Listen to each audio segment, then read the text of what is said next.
Ladies and gentlemen, as you are all aware, Wuthering Waves has come out with a lot of news. We've already covered the gameplay, we've already covered all the drip, and so what I wanted to do was actually get into the overall free-to-play friendliness, the weapon choices, the weapon options, how it's going to interact with how these characters are going to be dealing damage, because Wuthering Waves has released what the attributes as well as the weapon type for both of the new units that will be arriving in version 2.6. And you might be really confused at a first glance. Probably not so much for Augusta, though you might be confused that she's Electro, but mostly confused for Iuno, because, well, she's Arrow, crazily enough, and she's also a Gauntlet user. So let's actually start breaking it all down, starting with who I'm going to be considering to be way more free-to-play friendly, or just way more veteran player friendly, Augusta. Because, as an Electro Broad Blade user, well, there's a couple of distinctions that we need to start talking about. So first things first, what I want to actually do is get on into what the weapon choices are. So as we're all familiar, Broad Blades in Wuthering Waves actually have pretty much all of the different damage types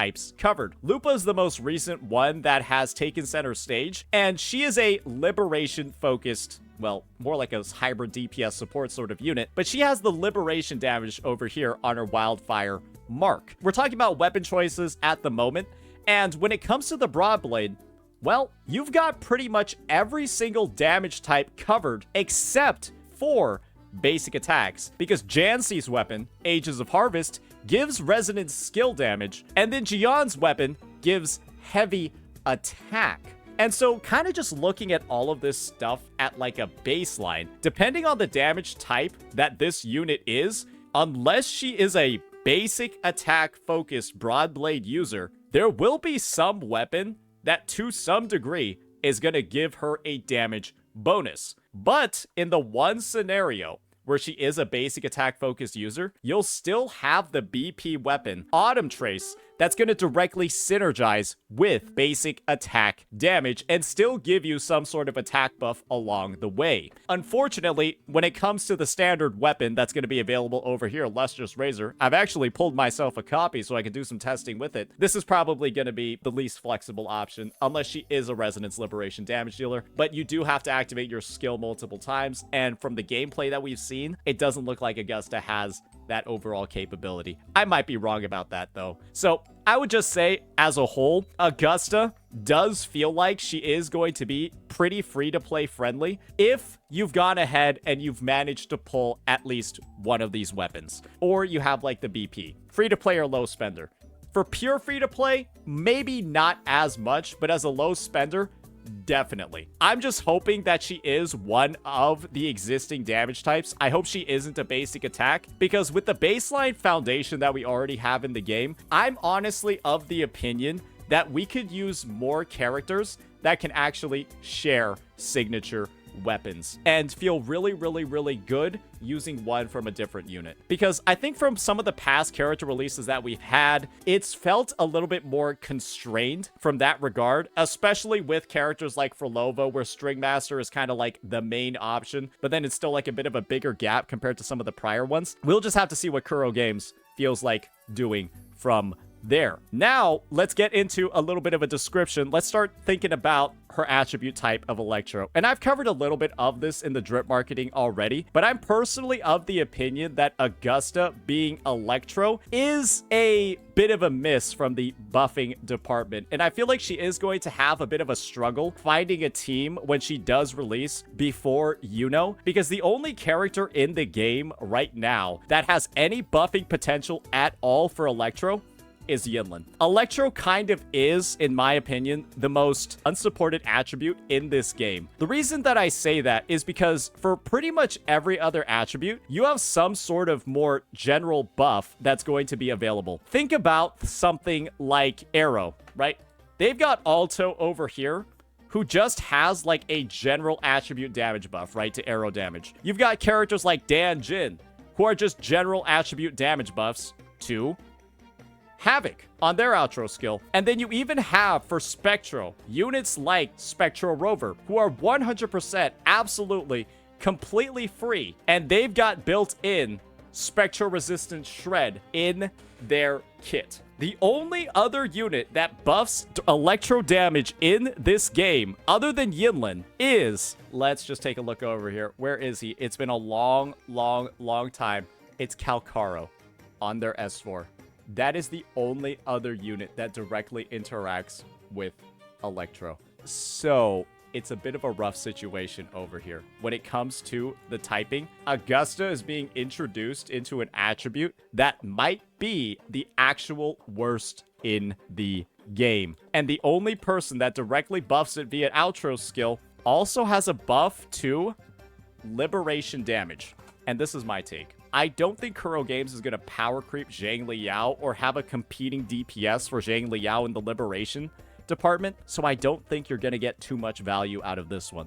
And that means, well, the best overall teammate for Augusta is probably going to be a 4-star unit, because we've got some 4-star units in Wuthering Waves that are able to buff the other damage types. If she's going to be a basic attack focused unit, then you're going to have your Sanhua available for her, right? Excellent free-to-play unit.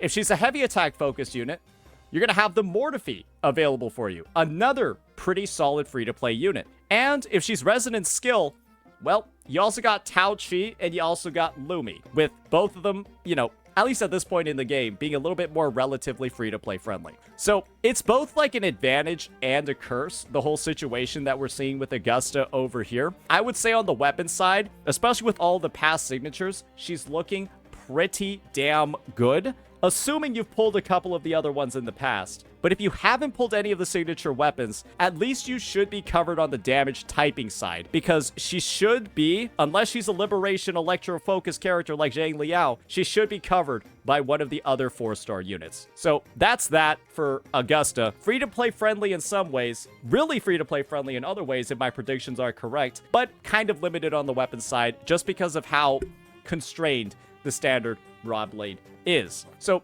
we covered Augusta. Now let's talk a little bit about Iuno, because I'm going to be entirely honest with you. I feel like this unit is going to be the one that's a bit of a rough situation. And that's because she's both arrow and she's also a gauntlet user. And we have some pretty in-depth clues for what role she's likely going to play in the game. So Iuno has the very unique characteristic of being a confirmed arrow unit, and we also do have a confirmed new echo that happens to boost arrow damage, and it also boosts heavy attack damage. And so this is the situation that's going on over here. Most people in their right mind will assume that Iuno probably is the user of this new Echo. It's probably going to be in the main slot. And based off the fact that, well, you need a very specific kit to use it on this Sonata set, Iuno's also probably going to have a new Sonata. But this clue over here is that she's going to be focused on heavy attack. And unfortunately, heavy attack as a whole is supported by only one weapon in the game if you're a gauntlet user. And that is tragic comedy. But the tragic comedy when it comes to this weapon is how it actually works. To be able to activate its heavy attack buffing effect that only lasts for 3 seconds, you have to use a basic attack or an intro skill. And if you're using it via intro skill, you'll only have 3 seconds to do all of your heavy attack damage, unless you're going to repeatedly use your basic attacks. But from the gameplay demo that we have seen regarding these new units, I'm not sure how many of these attacks that Iuno is doing. I'm not sure how many of these are considered basics. I don't know, to be honest. Maybe all of these are considered basic attacks. Maybe none of them are. Right? Definitely not her liberation. Her liberation isn't going to count, but that's how you activate this effect. And if you're only using an intro, it's 3 seconds. And then when you look at all of the other premium gauntlets that are in the game, well, there are only 3. One of them is Zani's. And Zani's is a 8% defense shred, which is like a good overall universal weapon, but I don't think Iuno's going to do any spectral frazzle damage because she's an arrow unit. I think that's the only part of the effect that's going to do anything. And then for Zhang Liao, well, it's liberation damage. And so with Iuno's predicted type being heavy, I don't think that there's very much going on over here. So when it comes to the weapon types, it really does look like this unit is going to have quite a bit of issue. It does look like she's gonna have quite a bit of a struggle. And to make matters worse, well, the BP weapon is also pretty shit. And the reason why the BP weapon is also pretty bad is because, well, it increases your liberation damage as well for a gauntlet user. And so maybe she's not heavy attack. Maybe the Fenrico Echo is a complete bait. But with the timing of it releasing in 2.4 and Iuno releasing in 2.6, I think it's almost confirmed based off of the fact that it's arrow. And with it being a heavy attack, guys, Stonard's not going to be good. And then when you look at the standard weapon, this buffs your basic attack damage and your resonance skill damage. There is nothing in the game that currently interacts with like heavy attacks except for Rosia's weapon, and Rosia's weapon has a super specific activation condition that you have to use basic attacks. And so there's a good chance, based off the design of Iuno's kit, that even Rosia's won't work on her. I know I just talked about like the other units when it came to the Broadblades. The activation condition on these Broadblades is so incredibly easy to actually work with that it's nothing like Rosia's. This one is use an intro skill or a liberation. This one is use an intro skill and then use a resonance skill. This one is use an intro skill or a liberation. And as we've seen from that same exact gameplay revealed by Kuro, right? I'm pretty sure Augusta has resonance skills, and I'm pretty sure she has liberations. If anything, Augusta might actually have 2 liberations. One where she transforms over here, right? And this is why I think she might be basic attack. And then we got the second one over here, where she's doing all of those huge slashes. So the thing is, ladies and gentlemen, clearly, one character is meant to be a bit more accessible than the others. I'm just of the viewpoint that Augusta probably is going to be one of the most usable characters for a lot of people, because Jinxi's pretty popular. Gion's like Gion and his weapon are like a day one. Like a lot of day one players will have this. And the main one that I'm skeptical about is like people owning a copy of Wildfire Mark, right? And at the end of the day, it's like if you don't have this one, it probably doesn't matter, because it would make no sense for her type to be Liberation, knowing that Zhang Liao's already in the game. So yeah, a little bit of a rough spot when it comes to the weapon. Now let's talk a little bit more about her attribute, with that being arrow. I'm personally of the boat that it doesn't seem like Iuno's arrow attribute seems to matter too much. I looked at her gameplay over here, and honestly, there's a chance that she'll be a main DPS, right? There's a decent chance that she'll be a main DPS, but I don't think it's going to happen. You want to know why? Because we currently have 2 arrow main DPSs in the game already. And to have a third would be a little bit ridiculous. And to have it so soon after the release of Cartithia is even more ridiculous, because she just launched in 2.4 as sort of like the premier arrow erosion DPS, while Gion is kind of like holding the ground as like the baseline arrow DPS without arrow erosion. And so the chances are she could be supporting arrow erosion, but it doesn't make sense because the arrow erosion team is like already complete. She could be a new arrow DPS that like power creeps Gion, because she also does heavy attack, but that probably doesn't make that much sense either, because we just got one. And so I do think she's gonna play the role of a buffer. Just looking at the release schedule and kind of like taking a look at her kit, it seems to be a pretty fast rotation. And I don't think they're ready to just put this guy in the bin yet. And if they do, I'm just gonna be really sad about it. So I would just say, when it comes to Iuno, I wouldn't read too much into the arrow part of her kit unless it's confirmed that she's a DPS. And if like during the live stream and like after it, we end up getting like some additional information that sways us in one way compared to another, I'd be happy to change my mind. But I would say for now, not too much of an issue, not too much of a deal. She looks like a sub DPS, and I'm of the opinion that her kit will end up buffing Augusta's. Anyways, whatever damage type Augusta has, I feel like Iuno is going to give some degree of a buff to it. I'm praying in my mind that there's like a reason why she's releasing second.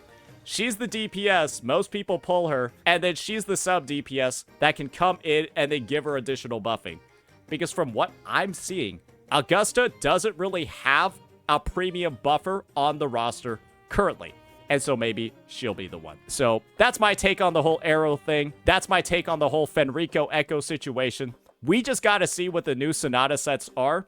And whatever new set, that Fenrico Echo that I was talking about, where is it? Whatever new set this one is on, I think this one is going to basically define the role that Iuno is going to be playing on some future teams. So we'll keep this one top of mind. I know it's a lot of speculation at this point, but I thought it would just be helpful for, you know, anybody that's thinking about planning their pulls, anybody that's thinking about planning their resources. With the knowledge that we have in the game, I think most people are going to be way more equipped for Augusta's release, and you'll have way more weapon options for her. But when it comes to her, I think you got to get the wallet ready, bucko. I think if you want her to be at her maximum potential, from the clothes that we've seen in the existing options in the game, the gauntlet category kind of sucks balls. I'm going to be honest with you. We don't have a lot of good weapons over here. We don't have a lot of good 4-stars for this one either. So you kind of might be in the boat where the only way to give her a meaningful damage increase will be from the weapon banner. At least it's guaranteed. But that's what I feel like most people are going to suffer from the most. However, in that same exact vein, ladies and gentlemen, if she's a sub DPS, much like Rosia is, believe me when I say this, Rosia with her signature and a Rosia without her signature, it's about a 2 to 3%, maybe 4 to 5% difference in your team's DPS. As long as Iuno isn't one of those units where she takes up like 30, 40, 50% of the team's damage potential, not having her on a signature that's greatly boosting her damage, not having her on a weapon that's greatly boosting damage isn't going to be a huge concern for the team's overall performance. Because there's a reason why I like to say the weapons on your sub DPS characters and your supports aren't really that important, because they're a low composition of the team's overall damage. And so if you are looking for price to performance ratio, it's always going to be on your main DPS characters, not your sub DPS ones. And with everything that we said about Iuno and the release history, I don't think she's going to be very signature reliant, weapon reliant anyways.